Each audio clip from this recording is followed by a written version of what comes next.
Go on to the Liverpool or the social one and talk about what we watched earlier. And I think Liverpool, at Anfield we saw the effects of the fans being back. Yeah. And that first 15, 20 minutes was amazing to watch. Let's just run through a few really quick sort of comments that people have picked up on this evening.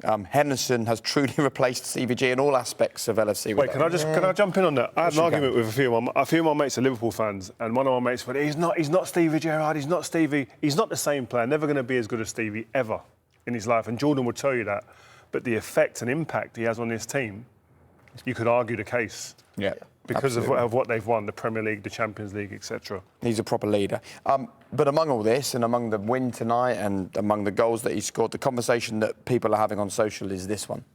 Give Mo Salah whatever contract he wants and get it signed. We saw him score again this evening. We saw him miss a penalty as well. But this is a really interesting conversation that needs to be had, I think.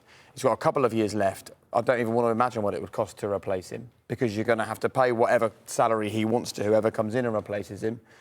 So let's get this guy signed up, right? Well, this is Salah's goal here, and you can watch the goal. It's a fantastic goal. Michael spoke about the goal in the game earlier, and it's a fantastic finish.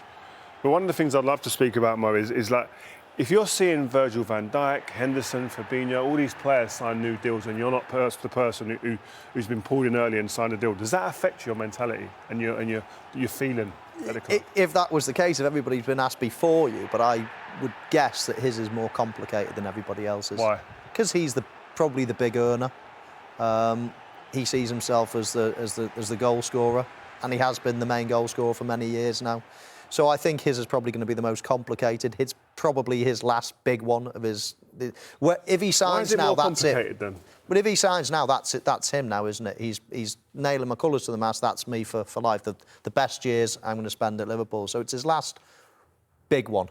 Same for Henderson. Same for Van Dijk. Fabinho. But where's Henderson going to go? Mo Salah is. Don't get me wrong. Everyone would want Henderson in the team, but he is Mr. Liverpool. He's not going to go anywhere. Explain why it's complicated, because it sort of seems simple.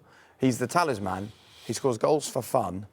He's almost irreplaceable in terms of finding someone and then paying the money. So give him what he wants. Especially when you're seeing all these guys sign new deals. Look, all these guys on that list have signed new deals at the club.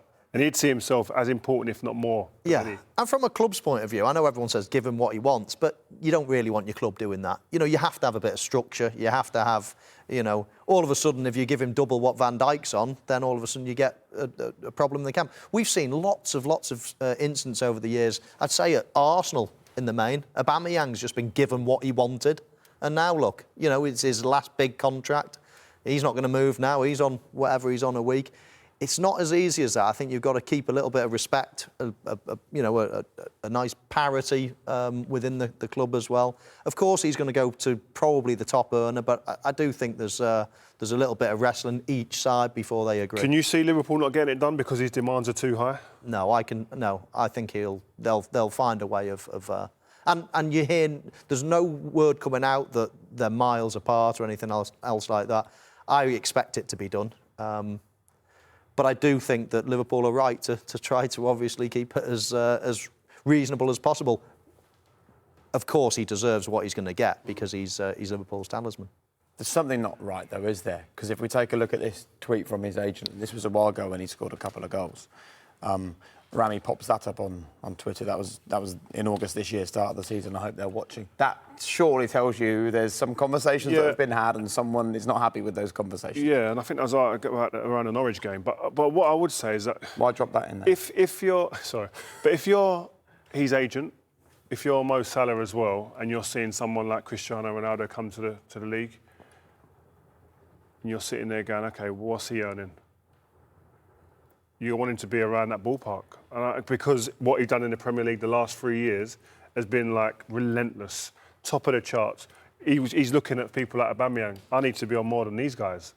Above that, surely. Look what I'm doing every year, and we're winning trophies.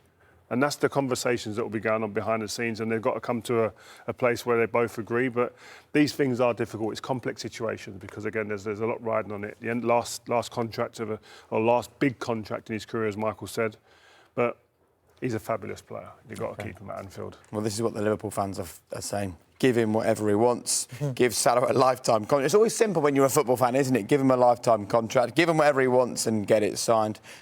If we want to win more titles, we need to give Salah a new contract.